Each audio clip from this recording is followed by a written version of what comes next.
Everyone, आज के video में हम पढ़ने वाले हैं क्लास 7 का मैथ एक्सरसाइज 10.2 हम पढ़ रहे थे। इस एक्सरसाइज का हमने क्वेश्चन नंबर 7 तक सॉल्व कर लिया था एंड आज के वीडियो में हम question number 8 and question number 9 देखेंगे। दोस्तों, आपको इस एक्सरसाइज के क्वेश्चन नंबर 7 के सारे वीडियोस का लिंक इसी वीडियो के नीचे डिस्क्रिप्शन बॉक्स में मिल जाएगा। इन सारे वीडियोस प्लेलिस्ट में अवेलेबल होते हैं, तो वहां जाकर भी देख सकते हैं। एंड दोस्तों, अगर आप लोग क्लास 7 का इंग्लिश, क्लास 8 का English and English grammar starting से पढ़ना चाहते हैं तो इसके लिए मेरे सेकंड चैनल से जुड़ सकते हैं। मेरे सेकंड चैनल का लिंक आपको इसी वीडियो के नीचे मिल जाएगा। एंड अगर आपको शॉर्ट्स वीडियो देखना भी पसंद है तो मेरे शॉर्ट्स चैनल को ज्वाइन कर सकते हैं। आपको सारे चैनल का लिंक इस वीडियो के नीचे मिल जाएगा। तो चलिए हम स्टार्ट करते हैं आज का वीडियो। दोस्तों, हम एक्सरसाइज 10.2 पढ़ रहे थे। क्वेश्चन नंबर 8 में है, किसी विद्यालय के छात्र संघ के निर्वाचन में अध्यक्ष पद के लिए दो छात्रों में सीधी टक्कर थी। यदि विजयी छात्रा को कुल 55% वोट मिले और वह 70 मतों से विजयी हुआ तो कुल कितने वैध मत पड़े और पराजित प्रत्याशी को कितने वोट मिले। दोस्तों, आपको ये क्वेश्चन स्क्रीन पर भी दिख रहा होगा, आप वहां से देखिए या फिर आपके पास बुक है तो आप बुक में से देख सकते हैं। चलिए हम क्वेश्चन नंबर 8 बनाना स्टार्ट करते हैं। तो जैसे जैसे क्वेश्चन में कह रहा है हम लोग वैसे ही करेंगे। यहाँ पर कह रहा है कि पराजित प्रत्याशी को कितने वोट मिले, ये आपको पता करना है।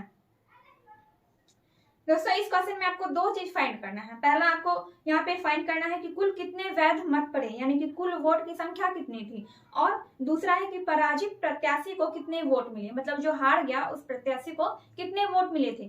तो ये दोनों चीज हमें फाइंड करना है। तो चलिए क्वेश्चन नंबर 8 देखिए, यहाँ पे क्वेश्चन बनाना हम स्टार्ट करते हैं। क्वेश्चन नंबर 8 में तो सबसे पहले तो यहाँ पर है कि वैध मतों की संख्या यानी कि कुल वोट की संख्या कितनी थी ये मालूम नहीं है। तो जो चीज हमें मालूम नहीं है उसको हम x मानेंगे। तो यहाँ पर हम लिखेंगे कि माना कि कुल वोट x है। ठीक है, माना कि कुल वोट x है। तो क्वेश्चन में देखिए क्या कह रहा है कि यदि विजयी छात्रा को कुल 55% वोट मिले, यानी कि कुल वोट की संख्या कितनी है, x है। x में से 55% वोट विजयी छात्रा को मिला, मतलब जो जीत गया उसको 55% वोट से वो जीता। दोस्तों, यहाँ पर आपको एक चीज समझने की जरूरत है, 55% किस में से मिला, 55% ये किस में से मिला, 100% में से वोट के 100% में से 55% वोट मिला जीतने वाले को। ठीक है, ये जीतने वाले को मिला। अगर जीतने वाले को 55% मिला 100 में से, तो हारने वाले को कितना मिला, तो हारने वाले को कितना मिला यहाँ पे हम लिखेंगे। देखिए 100 में से आप 55 को माइनस कर देंगे तो आपका कितना आ जाएगा, 45% आ जाएगा। ठीक है, तो यही चीज समझना है। यहाँ हमने 100% ना लिखकर x माना है, माना कि कुल वोट x है। तो अब हम इसमें प्रश्न के अनुसार लिखेंगे, जिस तरह से प्रश्न में कहा गया है कि जैसा कि इसमें कह रहा है कि जीते हुए प्रत्याशी को 55% वोट मिला है। तो यहाँ पर लिखेंगे विजयी छात्रा, मैं लिख देती हूँ। ठीक है, विजयी छात्रा, विजयी का मतलब होता है जीतना। विजयी छात्रा को वोट मिला है 55%, यानी किसका 55%, x का 55% वोट विजयी छात्रा को मिला है। इसको मैं अभी मिटा रही हूँ, मैंने सिर्फ समझाने के लिए आपको यहाँ पे बताया। तो जब विजयी छात्रा को 55% वोट मिला, यानी कि कुल वोट का 55%, तो फिर पराजित छात्रा को कितना मिला है, पराजित होना यानी कि हारना, पराजित छात्रा को कितना वोट मिला है, तो पराजित छात्रा को वोट मिला है x माइनस x का 55%। ठीक है, ये यहाँ पर मैंने कैसे लिखा है वो मैं आपको बता रही हूँ। 55%, x माइनस x का 55% कैसे, तो देखिए यहाँ पर माना कि कुल वोट कितना है, x है। कुल में से जो जीतने वाला छात्र है उसको मिला है 55%, तो 55% यानी कि कुल वोट का 55% मिला है। तो विजयी छात्रा का वोट हो गया x का 55%। तो पराजित छात्रा को कितना वोट मिला है, तो कुल वोट में से हम जीतने वाले छात्र का वोट घटा देंगे तभी पराजित छात्र का वोट निकलेगा। तो वही मैंने यहाँ पर किया है, ये है कुल वोट में से हमने विजयी छात्रा के वोट को माइनस किया है, तब जाके हमारा पराजित छात्रा का वोट निकलेगा। इतना समझ गए दोस्तों। अब हम इसका आगे का प्रोसेस देखते हैं। तो x का 55% का क्या होगा, एक्स, एक्स का मतलब क्या होता है गुना, एक्स यानी कि का यानी कि गुना, एक्स का 55% यानी कि एक्स गुना 55/100। प्रतिशत वाला मैंने आपको पहले भी बताया है, जैसे कि कोई भी अंक अगर प्रतिशत में इस तरह से लिखा रहे तो उसका मतलब हुआ कि 20/100, मतलब जो भी अंक लिखा रहेगा उसका बटा 100 हो जाएगा अगर प्रतिशत लगा रहे तो। ठीक है, एक्स का 55% यानी कि एक्स गुना 55/100। ठीक है, तो इसका आ गया कितना, एक्स गुना 55/100। तो इसका कितना आएगा, यहाँ जब x माइनस एक्स का 55% है तो इसका आ जाएगा x माइनस एक्स का 55% हो गया x गुना 55/100। तो इसी को हम 55x बट्टा भी 100 लिख सकते हैं इस तरह से, जैसे कि x गुना 55/100 है, तो 55 को जब x से गुना करेंगे तो आपको हो जाएगा 55x और नीचे 100 हो जाएगा। तो इसी को हम इस तरह से लिख सकते हैं 55/100। ठीक है, और यहाँ पर भी जो मैंने x गुना 55/100 लिखा है इसको आप क्या लिख सकते हैं 55x/100 लिख सकते हैं। तो जब आप इसको सॉल्व करेंगे तो आपका आ जाएगा 45x/100। देखिए कैसे आएगा, मैं आपको बता रही हूँ, यहाँ पे मैं नीचे सॉल्व कर दे रही हूँ। x माइनस 55x/100 ये है, यहाँ पर कुछ भी नहीं है, इसका मतलब कि इसके नीचे 1 है, इसके नीचे क्या है 1 है। तो इन दोनों का एलसीएम लेंगे, 1 और 100 का एलसीएम लेंगे तो आपका हो जाएगा 100। 100 में से क्या करेंगे, 100 में आप 1 से इस वाले 1 से भाग देंगे, तो 1 से जब आप 100 में भाग देंगे तो 100 होगा, और 100 को आप इस वाले x से गुना करेंगे तो x हो जाएगा, और जब आप 100 को x से गुना करेंगे तो हो जाएगा 100x। ठीक है, और यहाँ पे माइनस है तो माइनस देंगे, फिर ये वाले इस वाले 100 में से इस वाले 100 में भाग देंगे तो 1 आएगा, 1 को 55 से गुना करेंगे तो 55 ही होगा, और यहाँ पे x है तो x आ जाएगा। जब आप 100x में से 55x को माइनस करेंगे तो आपका आ जाएगा 45x। तो टोटल कितना आ जाएगा इसका 45x/100, यही आ जाएगा इसका प्रोसेस।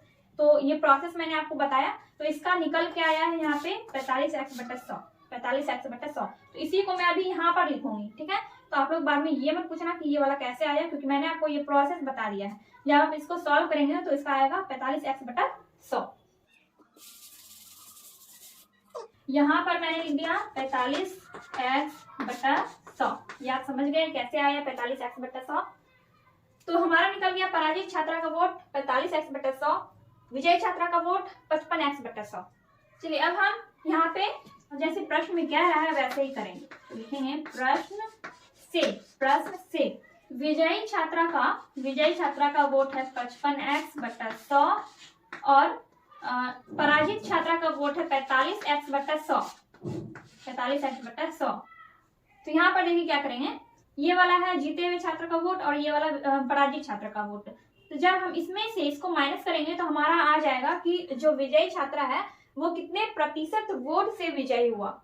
यानी कि देखिए मैं भी आपको करके बता रही हूँ, 100 और 100 का एलसीएम लेंगे, 100 आएगा, 100 में से इस वाले 100 में से इस वाले 100 में भाग देंगे तो आपका आएगा 1 को 55 से गुना करेंगे तो 55x ही होगा, फिर माइनस 100 में से 100 को भाग देंगे तो 1 आएगा, 1 को 45 से गुना करेंगे तो 45x। ठीक है, 45x आ गया आपका। तो 55 में से 45 जब माइनस हो जाएगा तो कितना बचेगा 10x/100। तो इतना बचेगा। ये वाला क्या आ गया आपका, इसका मतलब ये वाला जो है इतने ही वोट से ये विजयी छात्र जो है विजयी हुआ। ठीक है, मतलब इन दोनों के हारने और जीतने का जो अंतर है वही यहाँ पर ये निकल के आया है। और यही चीज आपकी क्वेश्चन में यहाँ पर दिया गया है। इसमें कह रहा है कि 55% वोट मिले और वह 70 मतों से विजयी हुआ। तो ये जो मैंने यहाँ पर निकाला है, मैंने जो यहाँ पर ये निकाला है 10x/100, ये वाला क्या है, ये इन दोनों का अंतर है कि विजयी छात्र और पराजित छात्रों के बीच हारने और जीतने का कितना अंतर है।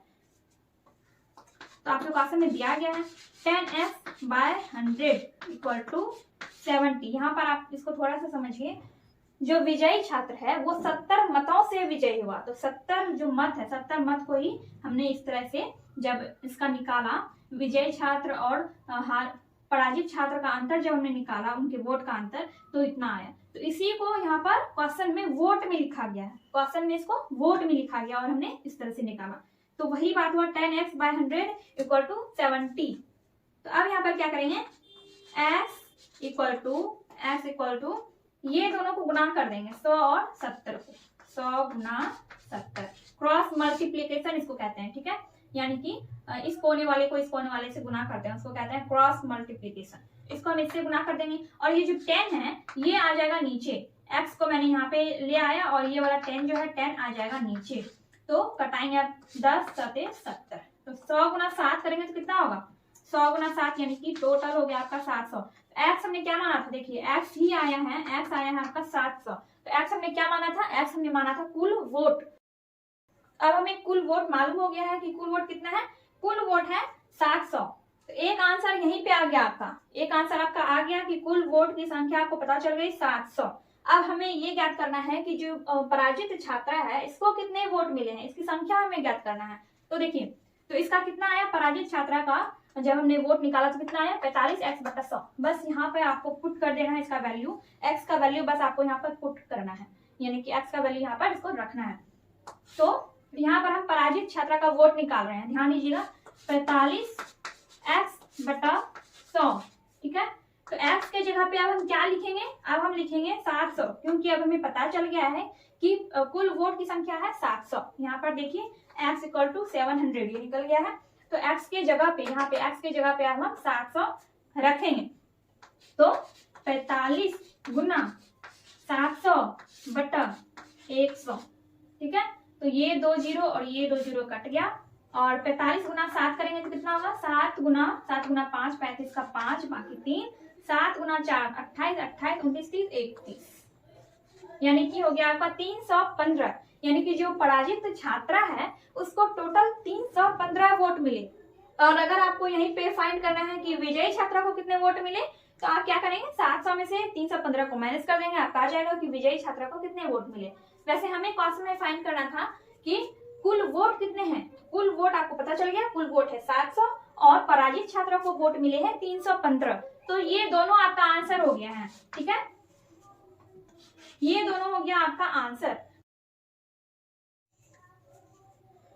देखिए मैं यहाँ पर साइड में आपको लिख देती हूँ, कुल वोट आया है, कुल वोट की संख्या, कुल वोट की संख्या कितनी है 700। यहाँ पर आप देख सकते हैं 700 आया कुल वोट। पराजित छात्रा को कितने वोट मिले हैं, पराजित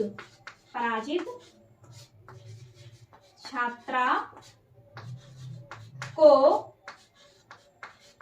वोट मिले, पराजित छात्र को कितने वोट मिले हैं 315 वोट मिले हैं।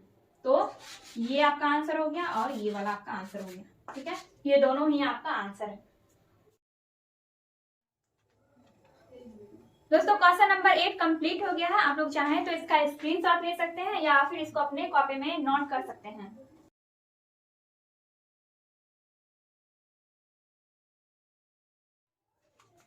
तो चलिए अब हम क्वेश्चन नंबर 9 स्टार्ट करते हैं। अब देखिए यहाँ पर क्वेश्चन नंबर 9 में कह रहा है कि एक कुर्सी और एक टेबल दोनों की कुल कीमत 2800 रुपया है, यानी कि 2800 रुपया है। यदि कुर्सी की कीमत टेबल की कीमत से 40% कम है तो कुर्सी की कीमत बताइए। तो प्रश्न में जो कह रहा है पहले वो लिखेंगे, यहाँ लिखेंगे हम टेबल की कीमत और कुर्सी की कीमत को मिलाकर, टेबल की कीमत और कुर्सी की कीमत मिलाकर कुल कीमत है 2800 रुपया, 2800 रुपया, ठीक है।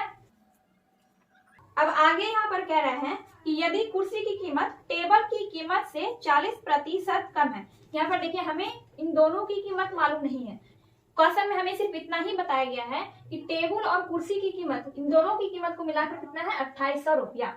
हमें दोनों का अलग अलग कीमत मालूम नहीं है, तो जब हमें दोनों का कीमत मालूम नहीं है तो हम किसी भी टेबल या कुर्सी में से किसी भी एक की कीमत को हम x मानेंगे। x हम किसको मानेंगे, देखिए यहाँ पर क्या है कि कुर्सी की कीमत टेबल की कीमत से 40% कम है, यानी कि कुर्सी की कीमत कम है, टेबल की कीमत से 40% कम कुर्सी की कीमत है। तो हम यहाँ पर टेबल की कीमत मान लेते हैं, तो लिखेंगे माना कि टेबल की कीमत, माना कि टेबल की कीमत है x। तो अब कुर्सी की कीमत कितनी है, तो यहाँ पर हम लिखेंगे कुर्सी की कीमत कितने है तो यहाँ पे कुर्सी का कीमत क्या होगा, कुर्सी का कीमत हो जाएगा x माइनस x का 40% लिखेंगे, ठीक है, x माइनस x का 40%। तो ये हो गया आपका कुर्सी का कीमत। और क्वेश्चन में कह रहा है, अब यहाँ पर हम लिखेंगे प्रश्न से क्वेश्चन में कह रहा है कि टेबल और कुर्सी की कीमत को मिलाकर 2800 रुपया कीमत है, दोनों का कीमत मिलाकर 2800 है। तो हम प्रश्न के अनुसार ही लिखेंगे। प्रश्न में कह रहा है कि टेबल का कीमत, यहाँ पर कह रहा है कि टेबल की कीमत x है, तो x और कुर्सी की कीमत x माइनस x का 40%, यानी कि टेबल और कुर्सी की कीमत को मिलाकर 2800 रुपया है।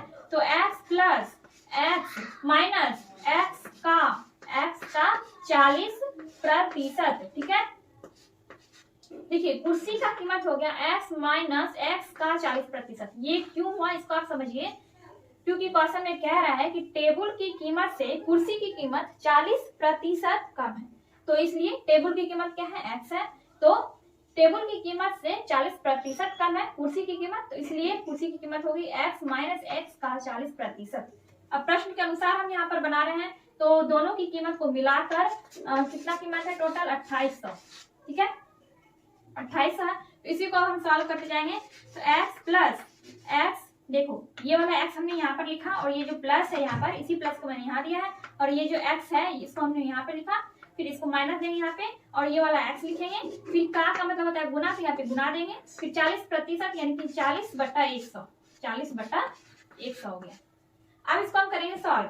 तो x प्लस x 2x हो गया, 2x, फिर माइनस से माइनस देंगे, x का 40%, ये 0 और ये 0 कट गया, फिर 2 दूनी 4 और 2 पंचे 10, तो कितना आ गया आपका, इसका आ गया 2x/5, 2x/5, और यहाँ पर बराबर में देंगे हम 2800 और यहाँ पर भी देंगे 2800।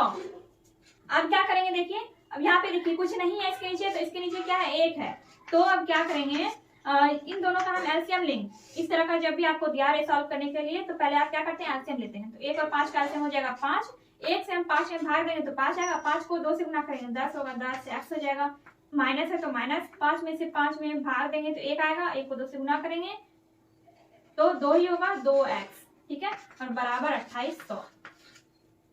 अब 10x में से 2x घट जाएगा तो हो जाएगा 8x/5 बराबर 2800, ये हो गया।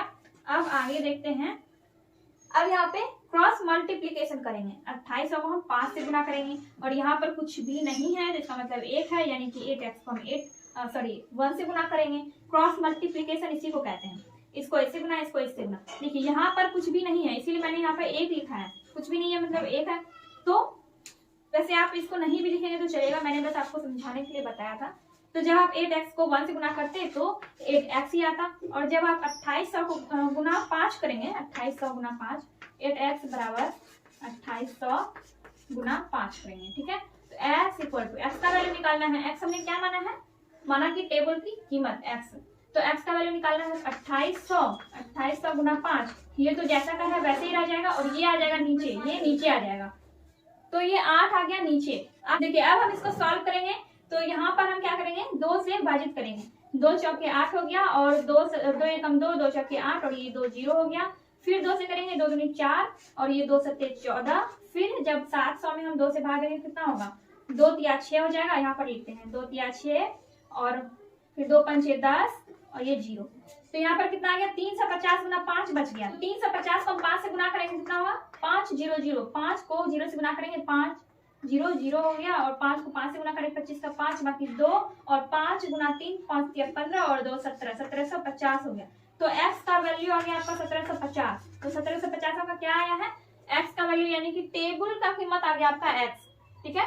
टेबल का कीमत कितना आ गया, 1750, x का वैल्यू 1750। तो ये वाला हो गया आपका टेबल का कीमत, टेबल का कीमत, ये आ गया आपका 1750। तो अब हमें क्या निकालना है, अब हमें निकालना है कुर्सी की कीमत। निकालने के लिए हम क्या करें, कुर्सी का कीमत यहाँ पे दिया गया है x माइनस x का 40%, तो x का वैल्यू आया है 1750, ठीक है, और माइनस 1750 जैसे जैसे है, जैसे कि हम x के जगह पे सिर्फ अब 1750 को लिख रहे हैं, ठीक। तो 1750 माइनस 1750 और का है तो यहाँ पे का देंगे, 40% है तो 40/100 यहाँ पर लिखेंगे।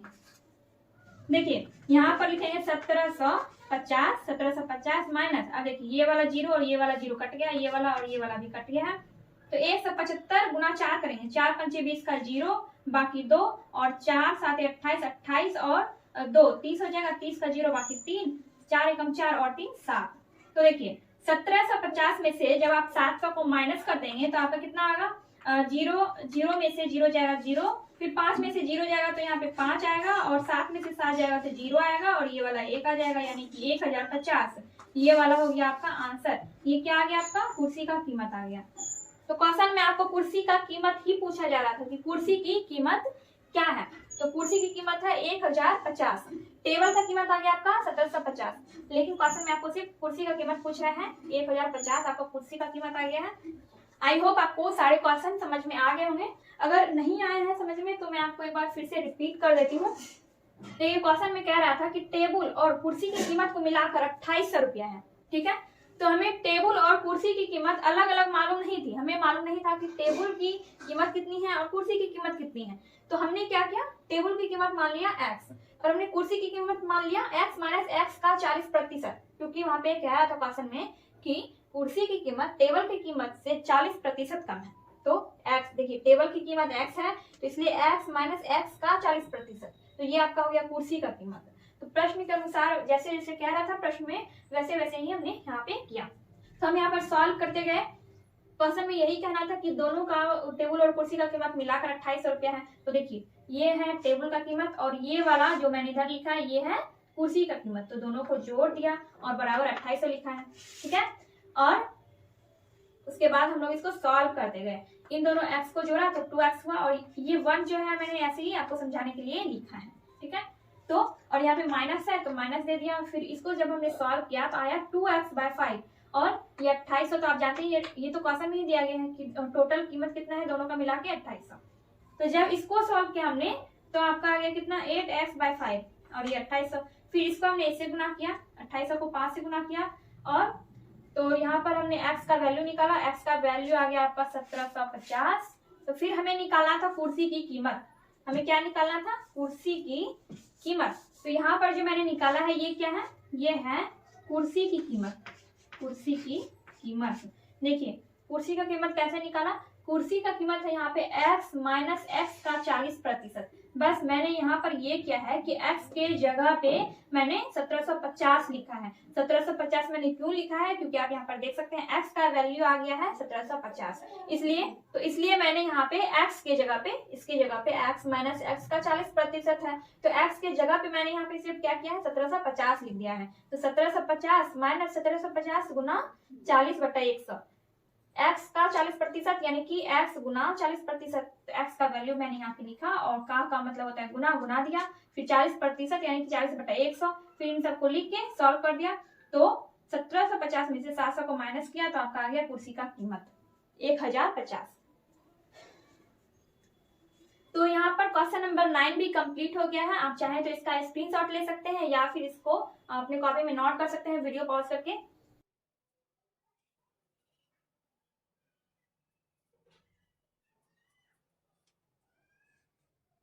तो गाइज यहाँ पर एक्सरसाइज 10.2 कंप्लीट होता है, एंड नेक्स्ट वीडियो में हम लोग क्लास 7 मैथ का एक्सरसाइज 10.3 देखेंगे। एंड ये वीडियो अगर थोड़ी सी भी हेल्पफुल लगी हो तो वीडियो को लाइक कीजिए, कमेंट कीजिए और अपने दोस्तों के साथ वीडियो को शेयर कीजिए।